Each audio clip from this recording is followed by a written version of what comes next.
할렐루야, 우리 하나님의 선하심을 바라봅니다. 오늘 이 아침에 주님이 우리와 함께 하심으로 참된 기쁨과 안식으로 인도해 주실 것입니다. 어떠한 상황 가운데 우리 예수님만 바라보며 함께 믿음으로 걸어가길 원합니다. 10월 18일 월요일 아침 예배 성삼위 하나님께 올려드립니다. 우리 다 함께 사도신경으로 신앙을 고백하며 이 아침을 시작하기 원합니다.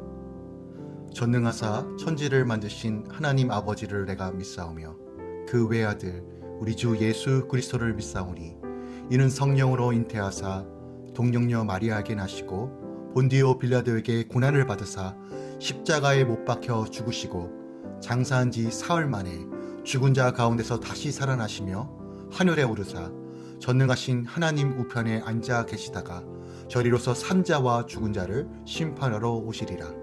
성령을 믿사오며 거룩한 공예와 성도가 서로 교통하는 것과 죄를 사하여 주신 것과 몸이 다시 사는 것과 영원히 사는 것을 믿사옵나이다. 아멘.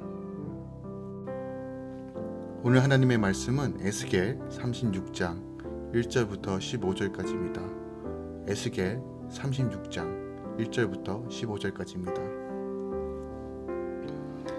인자야, 너는 이스라엘 산들에게 예언하여 이르기를 이스라엘 산들아, 여호와의 말씀을 들으라. 주 여호와께서 이같이 말씀하시기를 원수들이 내게 대하여 말하기를 아하, 옛적 높은 곳이 우리의 기업이 되었도다 하였느니라. 그러므로 너는 예언하여 이르기를 주 여호와께서 이같이 말씀하시기를 그들이 너희를 황폐하게 하고 너희 사방을 삼켜 너희가 남은 이방인의 기업이 되게 하여 사람의 말거리와 백성의 비방거리가 되게 하였도다. 그러므로 이스라엘 신들아, 주 여호와의 말씀을 들을지어다. 산들과 맷뿌리들과 시내들과 골짜기들과 황폐한 사막들과 사막에 남아있는 이방인의 노략거리와 조롱거리가 된 버린 성읍들에게 주 여호와께서 이같이 말씀하셨느니라. 주 여호와께서 이같이 말씀하시기를 내가 진실로 내 맹렬한 질투로 남아있는 이방인과 에돔 온 땅을 쳐서 말하였노니 이는 그들이 심히 즐거워하는 마음과 멸시하는 심령으로 내 땅을 빼앗아 노략하여 자기 소유를 삼았음이라. 그러므로 너는 이스라엘 땅에 대하여 예언하되 그 산과 맷뿌리들과 시내들과 골짜기들에 관하여 이르기를 주 여호와께서 이같이 말씀하시기를 내가 내 질투와 내 분노로 말하였나니 이는 너희가 이방의 수치를 당하였음이라. 그러므로 주 여호와께서 이같이 말씀하시기를 내가 맹세하였은즉 너희 사방에 있는 이방인이 자기들의 수치를 반드시 당하리라. 그러나 너희 이스라엘 산들아, 너희는 가지를 내고 내 백성 이스라엘을 위하여 열매를 맺으리니 그들이 올 때가 가까이 이르렀음이라. 내가 돌이켜 너희와 함께 하리니 사람이 너희를 갈고 심을 것이며 내가 또 사람을 너희 위에 많게 하리니 이들은 이스라엘 온 족속이라. 그들을 성읍들에 거주하게 하며 빈 땅에 건축하게 하리라. 내가 너희 위에 사람과 짐승을 많게 하되 그들의 수가 많고 번성하게 할 것이라. 너희 전 지위대로 사람이 거주하게 하여 너희를 처음보다 낮게 대우하리니 내가 여호와인 줄 너희가 알리라. 내가 사람을 너희 위에 다니게 하리니 그들은 내 백성 이스라엘이라. 그들은 너를 얻고 너는 그 기업이 되어 다시는 그들이 자식들을 잃어버리지 않게 하리라. 주 여호와께서 이같이 말씀하셨느니라. 그들이 너희에게 이르기를 너는 사람을 삼키는 자요 내 나라 백성을 제거한 자라 하거니와 내가 다시는 사람을 삼키지 아니하며 다시는 내 나라 백성을 제거하지 아니하리라. 주 여호와의 말씀이니라. 내가 또 너를 여러 나라의 수치를 듣지 아니하게 하며 만민의 비방을 다시 받지 아니하게 하며 내 나라 백성을 다시 넘어뜨리지 아니하게 하리라. 주 여호와의 말씀이니라 하셨다 하라. 아멘. 하나님의 말씀입니다. 오늘 말씀은 하나님의 무조건적인 은혜와 주권적인 구원 행동에 의한 선민 회복 예언을 다루고 있는 33장부터 39장의 내용 중에 하나입니다. 특별히 오늘 본문은 선민의 회복 예언을 본격적으로 제시하고 또 앞서 선민의 원수의 대표로서 에돔을 향한 심판의 선언을 보도하고 있는 어저께 본문이죠. 35장 1절부터 15절에 이어 이스라엘의 영토를 1차 대상으로 한 주변 원수들의 패망과 또한 선민 이스라엘의 회복 예언을 기록하고 있습니다. 오늘 본문을 조금 더 자세하게 다루면요. 먼저 1절부터 4절은 선민의 기업인 이스라엘 땅을 이방인들이 차지하고 거주함으로 선민과 그 땅이 사람들의 조롱거리로 전락한 현실을 지적하고 있어요.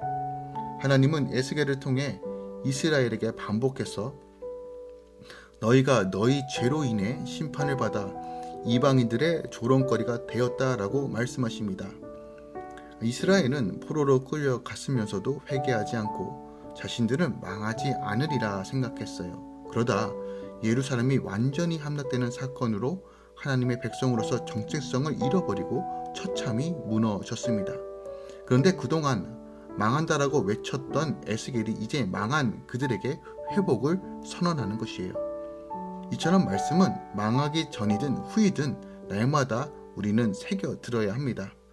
결코 겪고 싶지 않은 사건이 왔을 수도 있어요. 힘든 상황 속에서 우리는 원망하는 것이 아니라 말씀을 들으며 다시 한번 그 말씀을 통해서 내 죄를 깨닫고 회개하고 다시 한번 주의 은혜를 구하며 회복을 사모함으로 나아갈 때 주님께서 새롭게 하신다는 것이죠.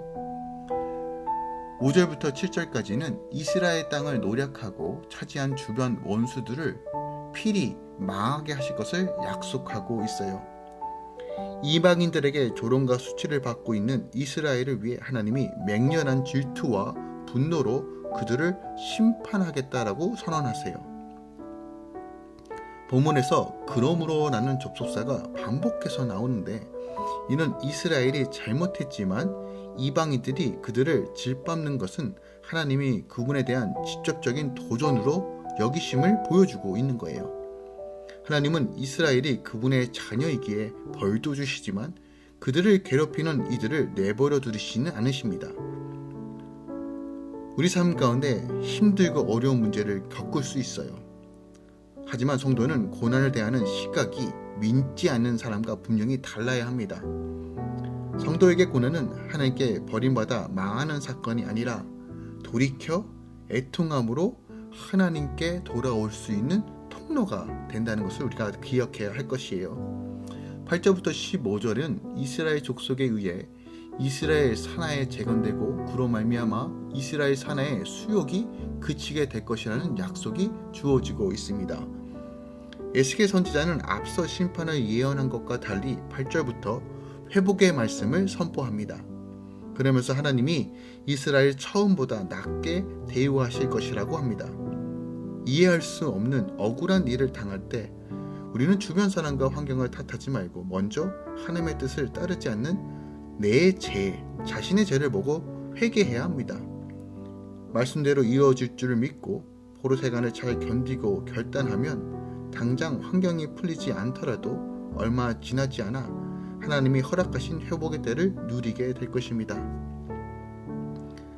바닥에 내던져지는 듯한 고통의 때 말씀을 묵상하고 영적인 수로를 공급받으며 끝까지 견디는 자는 영육간에 풍성한 열매를 맺고 정죄감에서 벗어나 큰 회복을 맛보게 될 거라는 것이죠.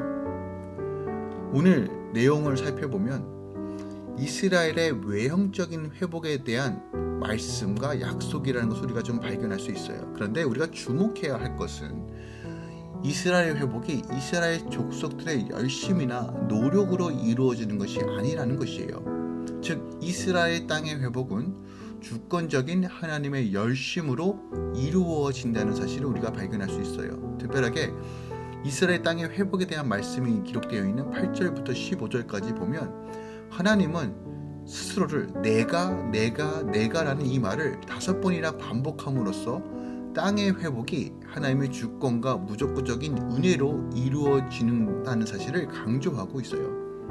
이스라엘 땅의 회복은 순전히 그 일을 약속하시고 또 친히 그 약속하신 바를 이루시는 하나님의 무조건적인 은혜로 이루어진다는 거예요. 이러한 사실을 범죄하여 하나님의 생명에서 떨어져 나가 죄악 세상을 절망 중에 살아가면서 사망의 구덩텅으로 향하는 사람들의 회복이 무엇으로 가능한지를 일깨워 줍니다. 하나님의 주권과 무조건적인 은혜에 의해서 이루어진다는 사실을 우리는 기억해야 합니다. 우리가 오로지 하나님을 신뢰하며 그분을 의지하고 그분의 인도를 따라 살아가야 할 이유가 바로 여기에 있는 것입니다. 구원과 회복은 오직 하나님의 말씀으로, 하나님의 은혜로, 하나님의 일하심으로 이루어진다는 것이죠.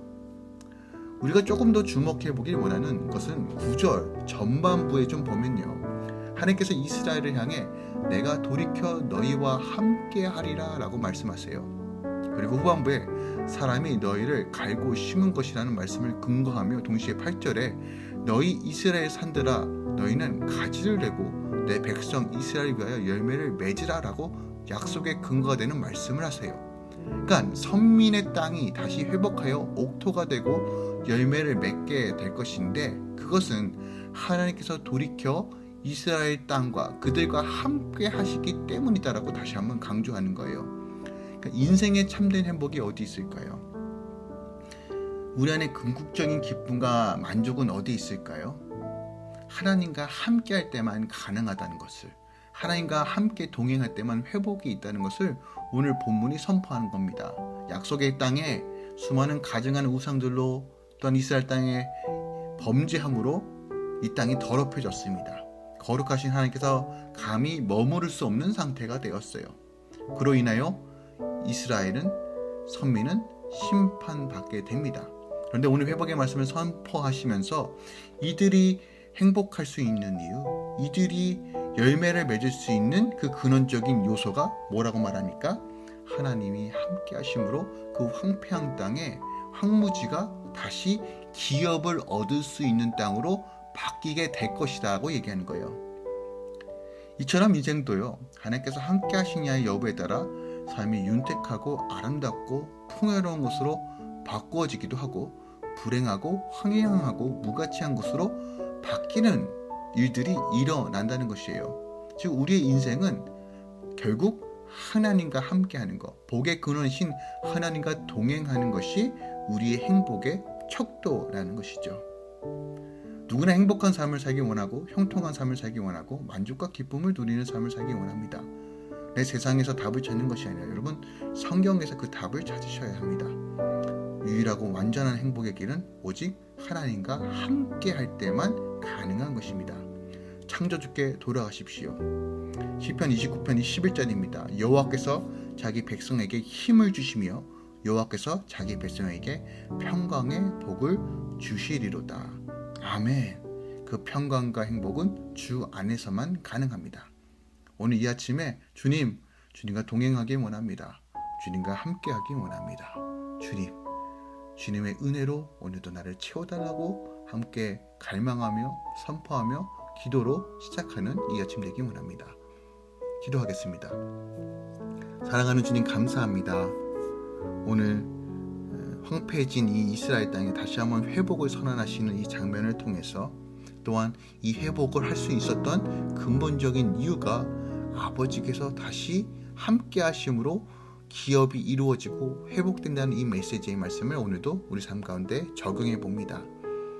우리의 모든 선택은, 우리의 모든 결정은 주와 함께 하는 것입니다. 주여, 우리에게 힘을 더하여 주시옵소서.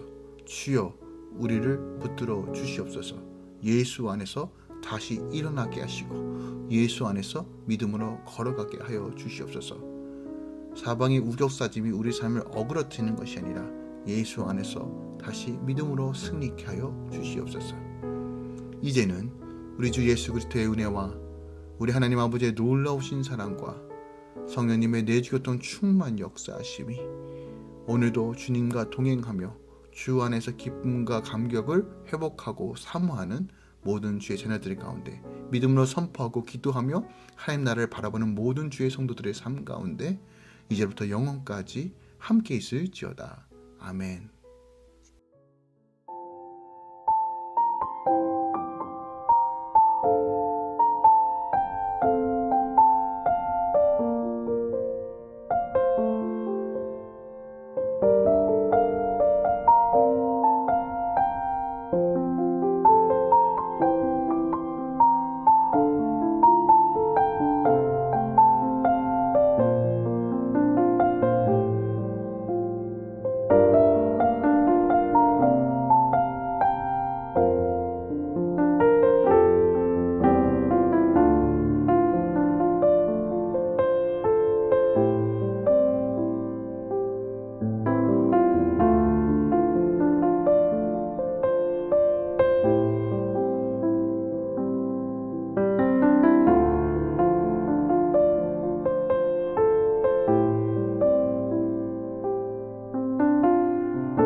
주